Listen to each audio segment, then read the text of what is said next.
Olá, pessoal do segundo ano, é o professor Reinaldo. Eu estou mandando para vocês esse vídeo para relembrar aquilo que nós vimos em sala de aula sobre a dilatação térmica linear.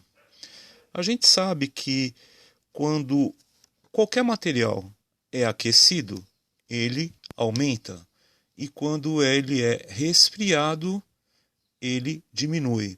Porque quando há o aquecimento do material, as partículas, vamos dizer assim, as moléculas, elas começam a se movimentar cada vez mais rápido, fazendo com que o corpo se expanda, né? Ficando cada vez maior.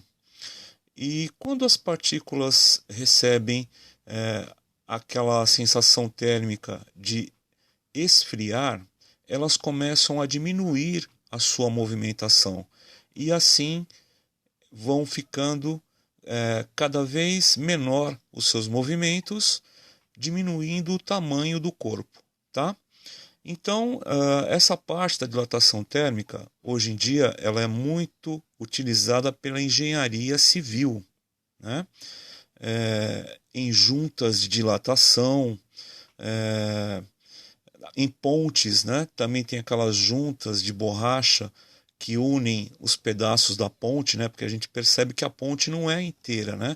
Ela tem uma junta de união entre os dois pedaços, né? Então, são conhecidas como juntas de dilatação, porque quando a temperatura está muito quente, o material vai se expandir. E quando a temperatura esfria, o material diminui. Então, para não ter nenhum problema no trânsito, né? Por exemplo, imagine um trem em uma ferrovia onde o trilho ele está numa temperatura fria. Então, o trilho está bem encostado no outro.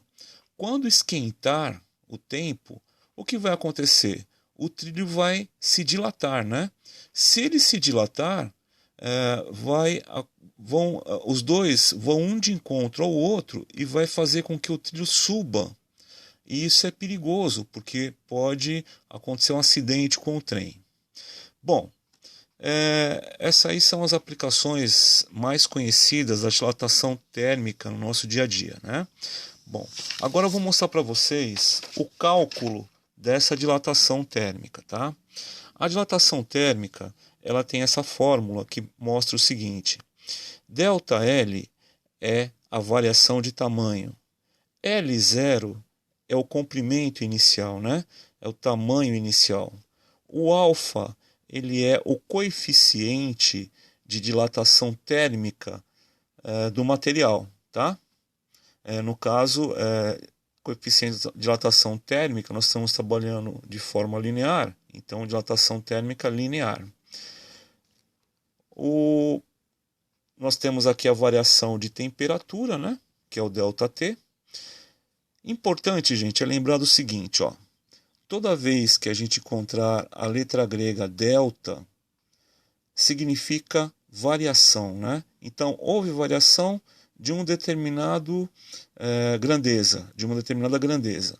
Por exemplo, ΔT, houve a variação da temperatura. Então, eu tenho que pegar sempre um valor final menos um inicial, tá? Bom, então a aplicação da fórmula é a seguinte. Vamos supor que nós tenhamos uma barra, né? Uma barra de 1 metro de comprimento, tá? 1 metro de comprimento. Essa barra, inicialmente, aqui, ela está com uma temperatura de 10 graus Celsius. Quando essa mesma barra sofrer um aquecimento e chegar até 110 graus Celsius, o que vai acontecer? Essa barra ela vai aumentar um pouquinho, vai ter uma dilatação térmica linear, porque é na forma de linha, né? Linear. Então, a mesma barra lá de cima aqueceu, ela vai aumentar. Vamos supor que o alfa desse material, supondo, fosse 2 calorias barra gramas graus Celsius. Tá? Isso apenas supondo.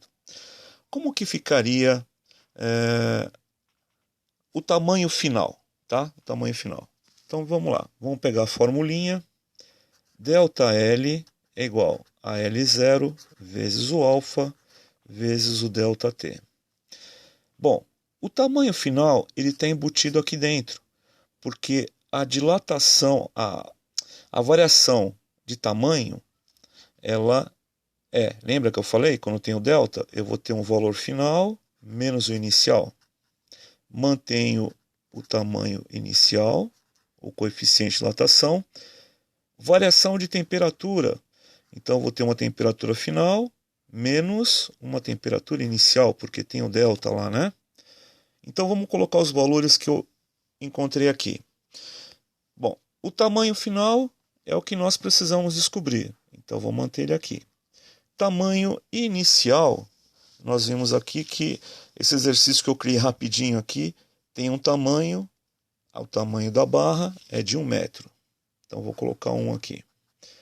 Opa, de novo, tamanho inicial, então vou pôr 1 de novo, vezes o alfa. O alfa do material, cada material tem o seu. O nosso aqui é 2, então eu vou colocar 2 aqui no lugar do alfa. A variação de temperatura, eu tenho que pegar uma temperatura final menos a inicial. Então, a temperatura final, nós vimos aqui que é 110, né? Então, eu vou colocar 110 menos a temperatura inicial. A temperatura inicial era 10. Então, eu vou colocar menos 10 aqui. Muito bem, agora é só fazer o cálculo. Então, eu tenho L menos 1 vai ser igual a 1 vezes 2, 2, que vai multiplicar 110 menos 10, né? 110 menos 10, nós estamos cansados de saber que é 100. Bom, então, L menos 1 vai ser igual a 2 vezes 100, dá 200. Esse menos 1 eu vou passar para o outro lado, ele vai como mais 1, né? Então, fica 200 mais 1. Então, o tamanho final vai ser 201, né? Vamos pôr 201. Qual foi a unidade que usamos aqui? Metros. Então, vai ser 201 metros, tá? Então, esse aqui vai ser o tamanho final nessas condições que eu ofereci aqui. Tudo bem?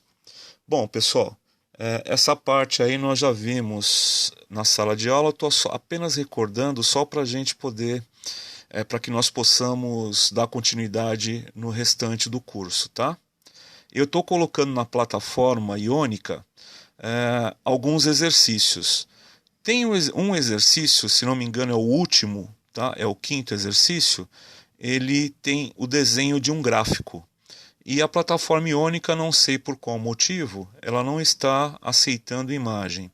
Então, eu estou colocando no mural, tá, do curso, vocês vão ver lá no mural de vocês, eu vou colocar um anexo com todos os exercícios na íntegra, inclusive com o desenho do gráfico, tá? Então tá bom, gente. Bons estudos para vocês.